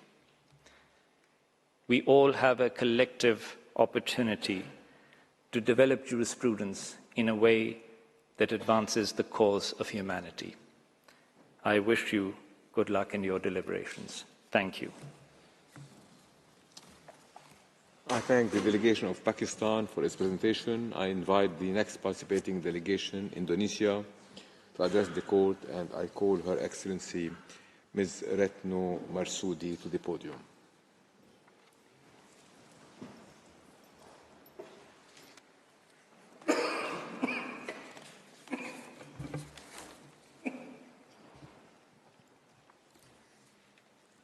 Bismillahirrahmanirrahim. Mr. President, distinguished members of the Court, I left my G20 meeting in Rio de Janeiro to stand before you today on behalf of the government of the Republic of Indonesia to express the solidarity of the Indonesian people on a matter of supreme and grave importance, a matter that strikes at our fragile humanity. I stand before you today to defend justice against the blatant violation of international law that has been committed by Israel. We have all witnessed the ongoing humanitarian catastrophe in Gaza and the following escalation throughout the region, which have emboldened a global call to address the root cause, the illegal Israeli occupation on Palestine. Israel's unlawful occupation and its atrocities must stop, and neither should it be normalized nor recognized. Mr. President, members of the Court, it is clear that Israel has zero intention to respect, let alone abide by, its international legal obligation. The Prime Minister Benjamin Netanyahu even said, and I quote, "Nobody will stop us, not The Hague, not anybody else," unquote. This is also evident in Israel's action in Gaza, as it is continuing its indiscriminative campaign of annihilation against civilians in Gaza. Apparently, the death of almost 30,000 lives is not enough for Israel, as it is close to launch another strike on Rafah, once the only gateway for life-saving humanitarian assistance to Gaza. No state should be granted a free rein to do anything they want against weaker state. This is why we have international law. This is why we need to uphold it. The role of ICJ is central to safeguard what the so-called rule-based international order. There is a big hope from the international community. I repeat, a big hope that ICJ delivers a favorable advisory opinion to the interests of justice and humanity. Mr. President, members of the court, the hope is on this court. Against this backdrop, we all assume a collective moral duty to furnish information on the question submitted to the court. Mr. President, members of the court, my statement today will be divided into two parts. First, on jurisdiction, and second, on the merit of the case. First part, on jurisdiction. Indonesia maintains that the court has jurisdiction to render the advisory opinion, and there is no ground for declining to exercise such jurisdiction. This has been clearly elaborated in Indonesia's written statement and written comment. Now I will focus on rebuffing the argument of some states, suggesting that rendering an advisory opinion would somehow undermine the peace process. While the court has made their opinion clear on this matter, allow me to further stress three arguments. First, there is no viable peace process to be undermined. Israel has been consistently obstructing a negotiated two-state solution. This is in line with international law and relevant United Nations resolution. Israel has even been circumventing negotiation through numerous strategic pretexts. With such strong resistance from Israel to stop its colonial project and its fait accompli unilateral action, no peace process will validly bring a just, lasting, and comprehensive solution. After all, negotiation with someone holding a gun against your head is not a negotiation at all. Despite this rhetoric on peace, successive government of Israel has openly expressed their abandonment of the peace process, including by declaring the Oslo Accord null and void. Just last November, Prime Minister Netanyahu even boasted that, and I quote, "I'm proud that I prevented the establishment of Palestinian state," unquote.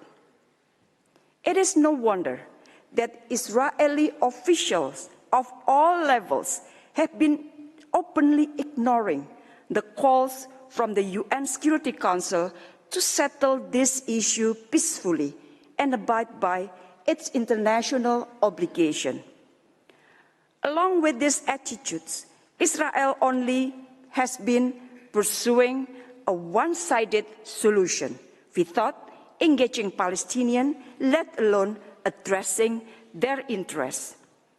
Indonesia submits that this confirming Israel has never been interested in any peace process. Second, the request for advisory opinion is not intended to decide on a final solution to the conflict. A comprehensive, just, and lasting solution should only be achieved through direct negotiation between the parties to the conflict, not one imposed from outside or by one party. Rather, the request is intended to seek the court opinion on legal questions asked by the UN General Assembly within its competence. The court should only render its opinion on the legal consequences arising from the ongoing violation by Israel and how they should affect the legal status of the occupation. The question should be understood as a request for advice to facilitate the General Assembly in devising necessary action within its function. Third, the court opinion will positively contribute to the peace process by presenting additional elements of the law for a comprehensive resolution of the dispute. A genuine and lasting peace process can only be achieved if it is consistent with the international law. Thus, the court opinion is very much needed. By clarifying the relevant legal rules, the court opinion will help in resolving the stalemate that have impeded the peace process. In addition to this positive impact, the court's opinion would be useful to guide the future step to be taken by the United Nations and all states. Thus, Indonesia submits that there are no grounds to dismiss this request on the basis that it will risk fundamentally delegitimizing any future prospect of peace process. Mr. President, members of the court, my second part is on the merit of the case.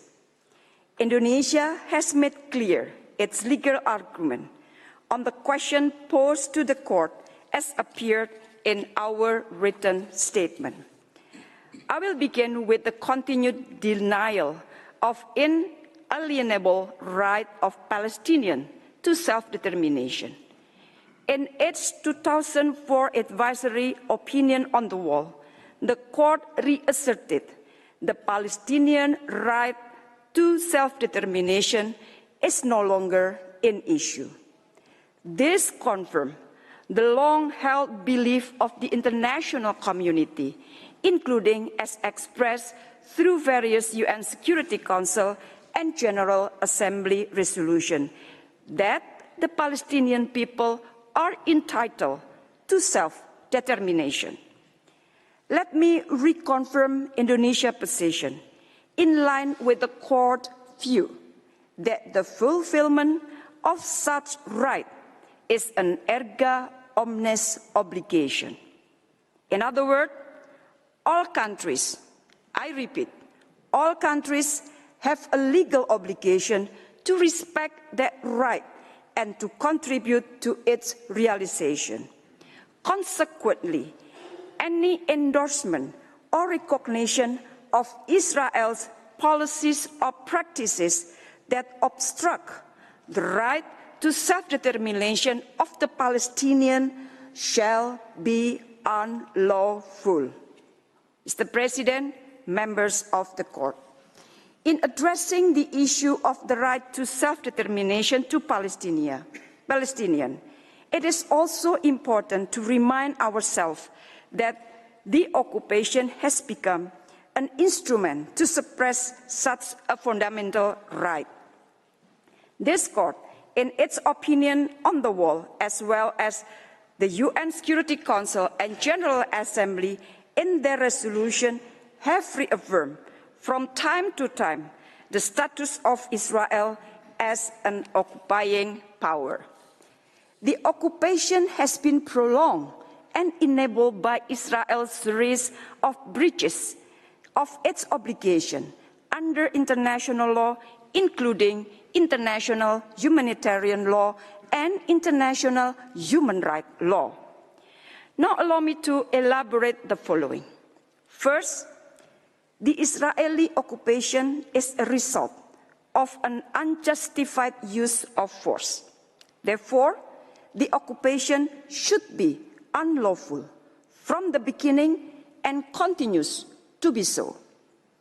The use of force by Israel could not be justified under the guise of self-defense. It is also in breach of the principle of necessity and proportionality. It is indeed against the prohibition of aggression. a peremptory norm of international law from which no derogation is permitted. Second, the illegal annexation of the OPT. As an occupying power, Israel is legally obliged to keep its occupation temporary. This has been violated by Israel as it has been attempting to make its occupation permanent and also to annex part of the occupied territory.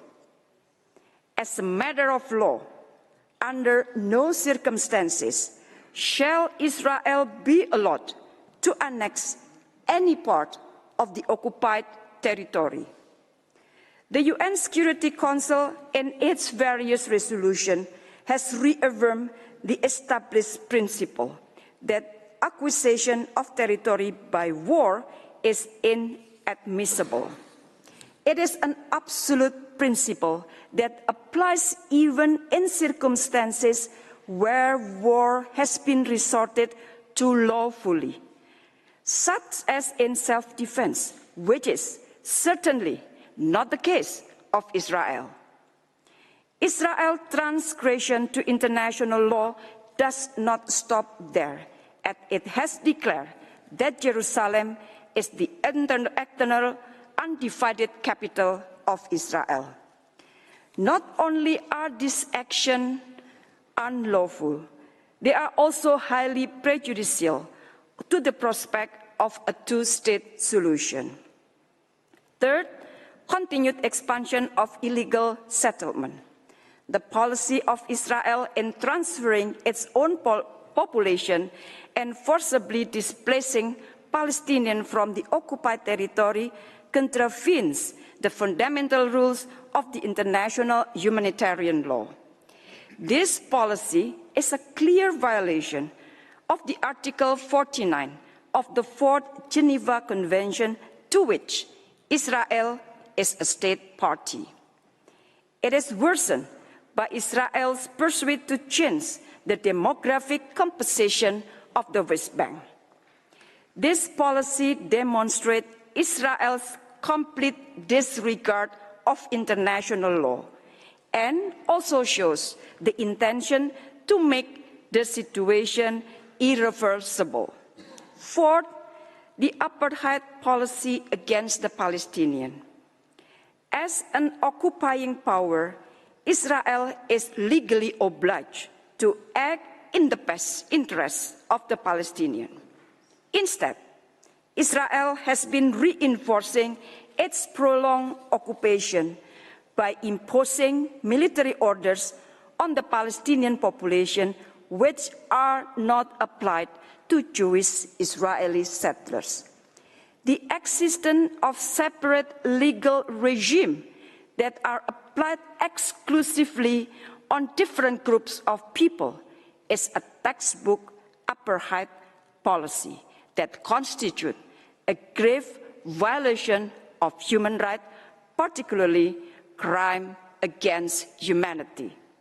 Having said that, it is clear that the continuation of such apartheid regime is paramount to another breach of a peremptory norms of international law. Mr. President, distinguished members of the Court, I wish to elaborate on the legal consequences arising from these policies and practices by Israel.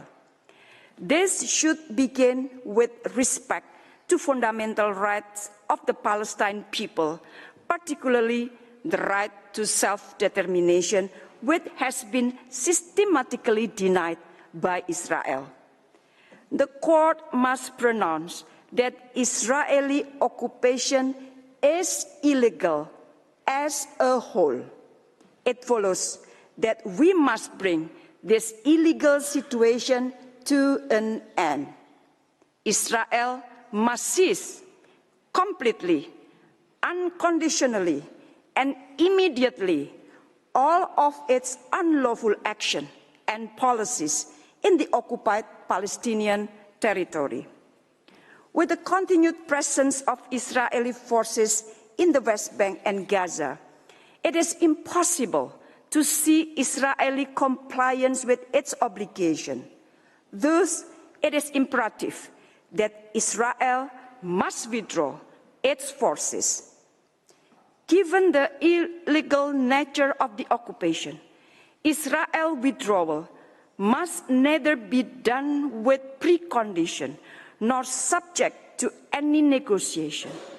They must withdraw now. I repeat, they must withdraw now. Israel should also be obliged to make reparation both to the state of Palestine as well as to the Palestinian people. Mr. President, please allow me to recall a legal maxim which states that no one may enjoy legal benefits from illegal action. Therefore, Israel attempts to make its occupation permanent shall never be a valid ground to claim a legitimate title over the Palestinian territory. In line with this, all states and the United Nations must not recognize the illegal situation arising from the violation of international law by Israel. All states must not render any assistance to the maintenance of such violation. Moreover, all states and the United Nations should also ensure Israel compliance with its obligation under international law. Mr. President, members of the Court, I would like to conclude by underlining that no country is above the law, that no country is above the law, and the sanctity of this Court must be upheld. Indonesia believes that this legal motion is also a motion of global conscience.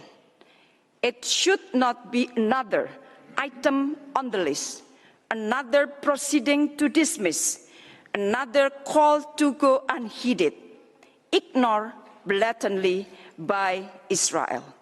Never again means never again.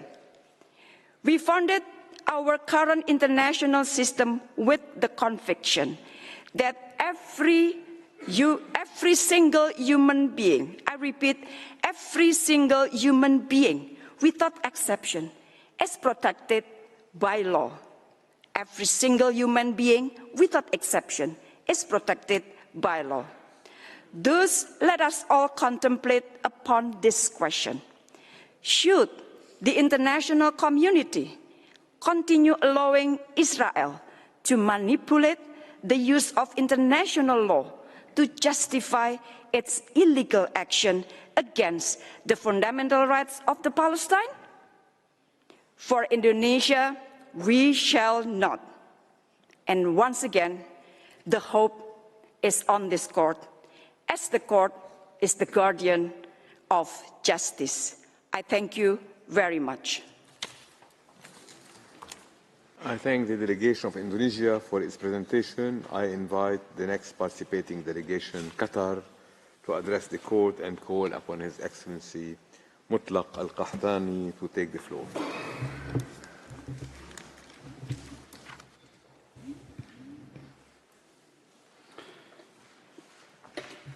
Mr. President, members of the Court, it's a great honor to appear before you as the representative of the State of Qatar in these historic proceedings. Qatar believes firmly that it's only through full respect for international law that peace and justice can be achieved. Recent events have underscored that international legal order is under threat. Unprecedented violence, hatred, cruelty, risk undoing decades of progress in the field of human rights, humanitarian law, and the peaceful settlement of disputes. Indeed, there is growing perception in some quarters of the that international law applies to some, but not to others. That some people are seen as deserving of security, freedom and self-determination, but others are not. Some children are deemed worthy of the law's protection, but others are killed in their thousands. Qatar rejects such double standards. International law must be upheld in all circumstances. It must be applied equally to all, and there must be accountability for all violations. Yet, more than 75 years, the right of the Palestinian people has been treated as an exception to the international rule of law. Mr. President, members of the court, you have the clear mandate and indeed the responsibility to remedy this unacceptable situation. The credibility of the international legal order depends on your opinion, and the stakes cannot be higher. Indeed, Israel's genocidal war on the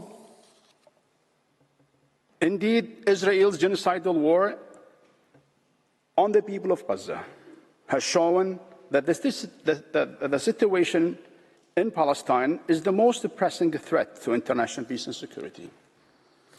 As Secretary General Guterres emphasized, recent events did not occur in a vacuum. Rather, they grew out of Israel's illegal 57-year occupation of the Palestinian territories. Israel has denied the Palestinian people's right to self-determination. It has ethnically cleansed and colonized Palestinians' lands. Furthermore, it has implemented an apartheid regime, that's to say, a regime of systematic racial oppression and discrimination established with the intent to maintain the domination of Jewish Israelis over Palestinians. To maintain that regime, it has killed, maimed, and imprisoned tens of thousands of men, women, and children. These are the root causes of the situation we face today. These same causes are the subject of the General Assembly's request for advisory opinion. 20 years after its historic wall opinion, the Court now has the entire question of Palestine squarely before it. The General Assembly did not mince its words when it posed two clear and complementary questions. Question A calls upon the Court to assess the legality of Israel's individual policies and practices in its occupation of the Palestinian territories, which I will refer to as the OPT. Question A further calls upon the Court to state the corresponding legal consequences of each of these policies and practices. Question B, in turn, asks the Court to answer a simple but historic question in light of numerous illegalities in the conduct of the occupation. Has the occupation itself become illegal? If the answer to that question is yes, which is Qatar's submission, then the consequence is obvious. The occupation must be brought to an end. Mr. President, members of the Court, Qatar's intervention will cover three topics. First, I will briefly explain why the Court should give the advisory opinion requested by the General Assembly. Second, with reference to question A, I will recall Israel's main illegal policies and the practices in the OPT and explain that they are not isolated or accidental, but they are part of Israel's longest-standing settler colonial project in Palestine. Third, and finally, I will set forth Qatar's position on question B concerning the legal status of the occupation. I turn now to my first topic, propriety of the Court rendering the advisory opinion. Mr. President, I need not to repeat what you have already heard from numerous participants this week. The Court unequivocally has jurisdiction, and there is no compelling reason for it to refuse to give its opinion. In particular, the Court's opinion would not underestimate or undermine the possibility of a negotiated solution to the conflict. Qatar explained why, in its written comments, the so-called peace process is dead. To provide the court with relevant historical context, Qatar engaged two most prominent historians of the Israeli-Palestinian conflicts alive today.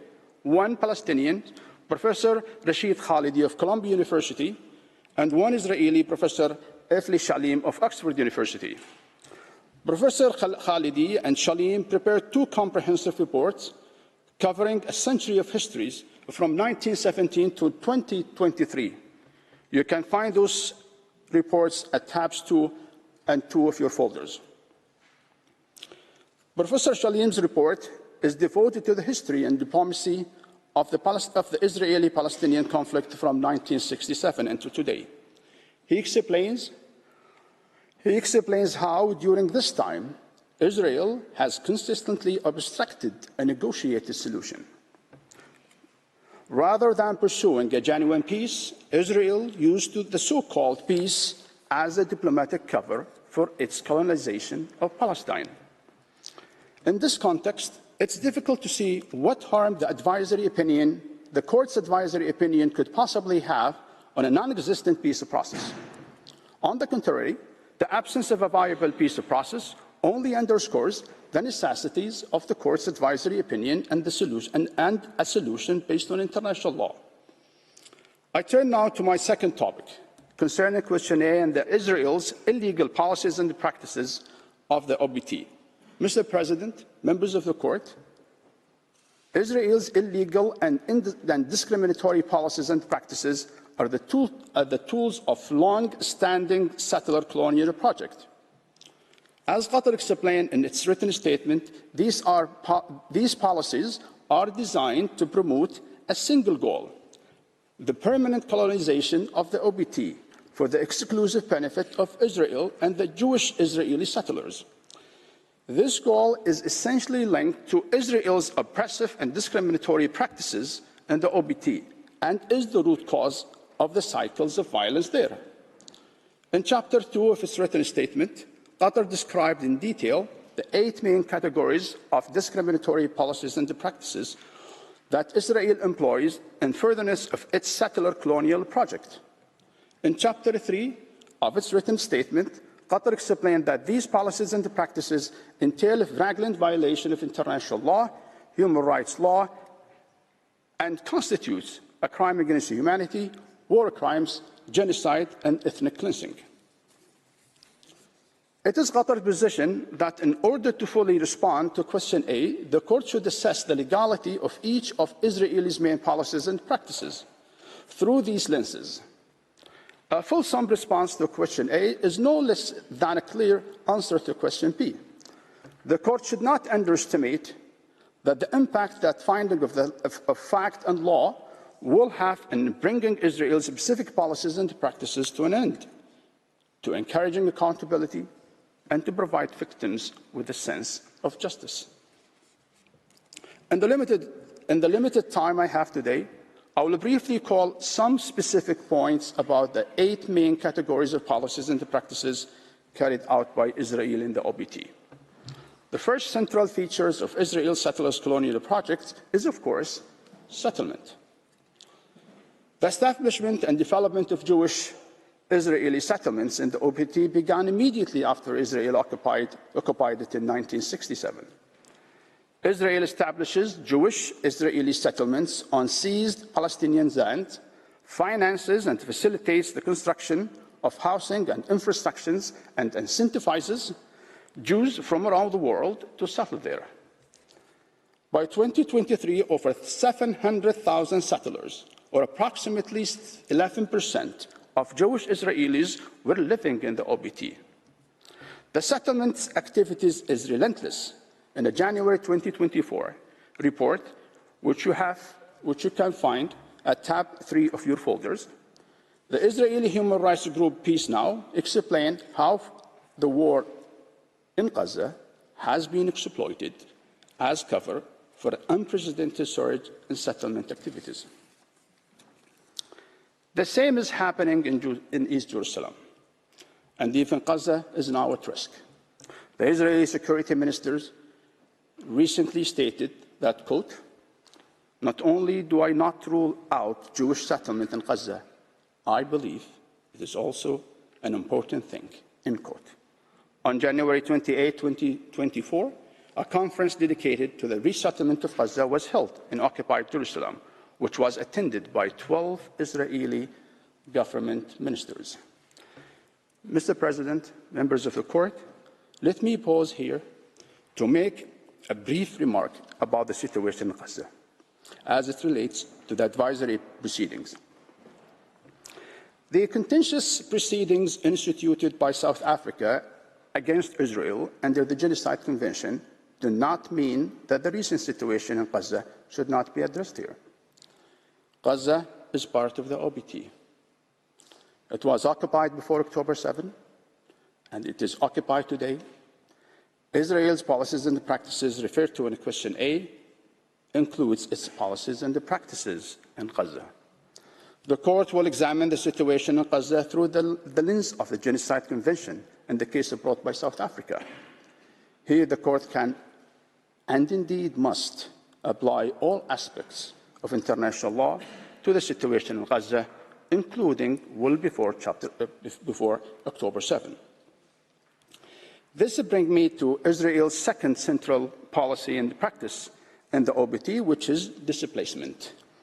In order to establish its settlements in the OBT, Israel seizes public and private land and forcibly displaces Palestinians.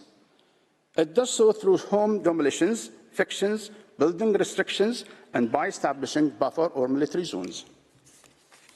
Again, the situation has only grown worse since October 7. As is well established, Israel has forcibly displaced at least 75% of the population in Gaza. This policy is promoted by Israeli leaders as a solution to their Palestinian demographic problem. Israeli Minister of Culture stated that the Palestinians, quote, can go to island or to the desert. The masters in Gaza should find a solution by themselves, end quote. While all eyes may be on Gaza, the situation in the West Bank is rapidly deteriorating. At least 13 different communities in the West Bank have faced forced displacement since October 7.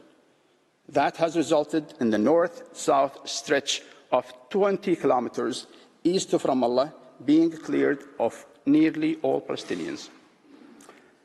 The third Israeli practice is fragmentation. In order to implement the demographic and physical control necessary to perpetuate the occupation and establish further settlements, Israel divides and isolates Palestinians. It relegates them to fragmented enclaves, restricts their movement, and renders their daily lives all but unlivable. This is what Namibia and Belize aptly referred as strategic fragmentation. Israel has imposed a full blockade on Gaza since 2007, entirely cutting its population off from the rest of the world. October 7, Gaza had already been described by the UN Secretary General as hell on earth. Today, it is indescribable.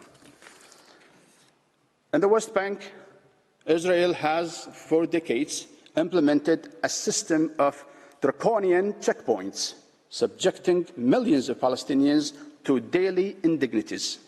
Human Rights Watch has documented, quote, more than 40 kilometers of West Bank roads that authorities prohibit Palestinians from traveling on, end quote. Since October 7, Israel has implemented unprecedented lockdown on the entire civilian territory of the West Bank. It has closed much of its vast network of checkpoints, completely cutting off cities, towns, and villages from each other. The fourth practice that characterizes Israel's occupation is its discriminatory and unlawful violence. Israeli forces and Jewish Israeli settlers, often with the support of the state, use violence to crush even non-violent resistance to the occupation and to perpetuate a climate of fear and repression. Israeli violence has been part of the fabric of life for Palestinians even before the beginning of the occupation in 1967, and Gaza has always paid the highest price. In the 15 years before October 7, Israeli military campaigns killed 5,365 Palestinians in Gaza, the majority of whom were undisputedly civilians. Of course, this is shocking. The statistics pales in comparison to what we have in the past 4 months. At the same time, the court cannot ignore the ever-worsening situation in the West Bank. Since October 7, 397 Palestinians have been killed across the West Bank, and 453 have been injured. Even before October 7, 234 Palestinians were killed in 2024, which was the highest number on record. Civilian casualties are not just collateral damage in Israeli attacks. They are the main target. The use of warplanes, armed drones, attack helicopters, and missiles was once unprecedented in the West Bank. Now it is routine. Mr. President, members of the court, Israel's victims are often children. They include 5-year-old Ruqayya, who was shot in the back by Israeli forces on January 7th at a military checkpoint in the West Bank. Her body was withheld from her family by Israeli forces for 10 days. Just last week, Israeli forces also shot 16-year-old Nahil in the head, killing him as he was leaving school. Nahil was the 100th Palestinian child killed by Israeli forces in the West Bank since October 7. This brings me to the fifth practice implemented by Israel, which is its discriminatory military legal system in the OBT. This system privileges Jewish Israeli settlers while depriving Palestinians of the most basic legal protections. A pillar of this system is the practice of indefinite administrative detention of Palestinians without charges. As we detailed in our written statement, this practice was widespread before October 7.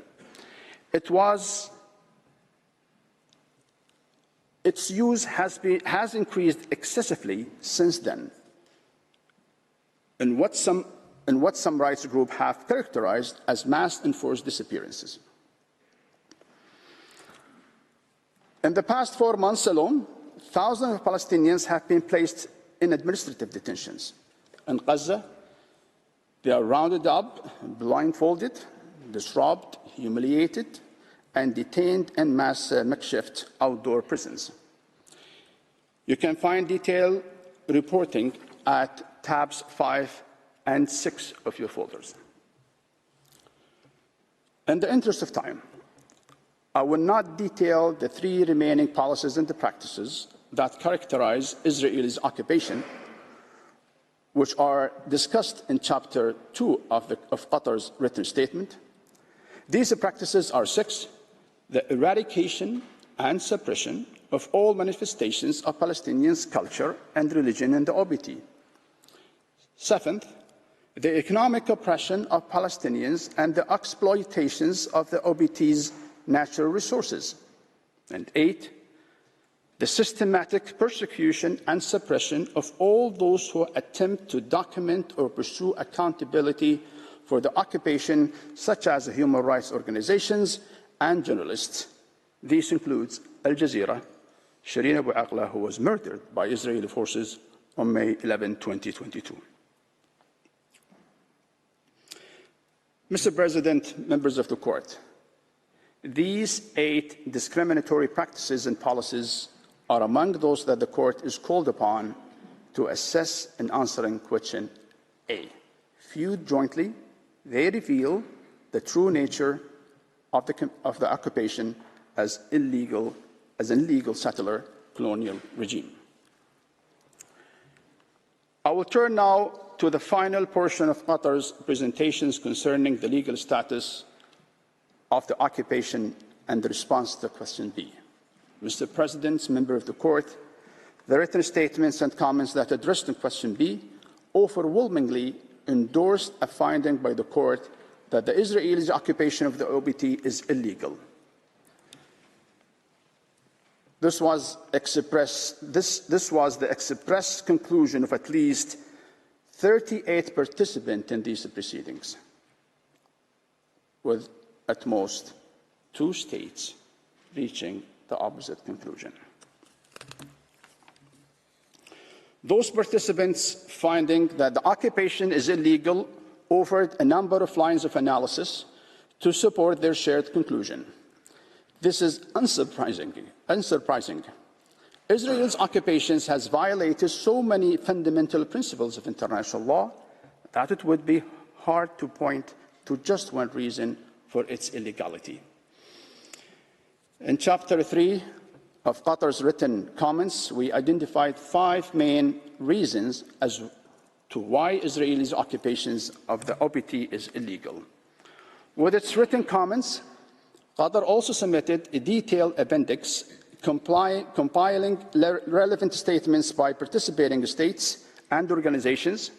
These can be found at tabs 7 to 15 of your folders. We hope that Qatar's analysis will be helpful for the court's work. I shall briefly walk the court through 5 reasons for the illegality of the occupation. First, the occupation contravenes the jus cogens obligation to respect the right of self-determination of the Palestinian people. 39 states and international organizations found that the occupation violates the right of self-determination. 28 of those participants underscored that the occupation has become illegal for this reason. Second, Israel's occupation also violates jus cogens prohibition of apartheid. 25 participants endorsed a finding of apartheid. Among those reaching this conclusion, 16 participants underscored that the situation of apartheid renders the occupation itself illegal.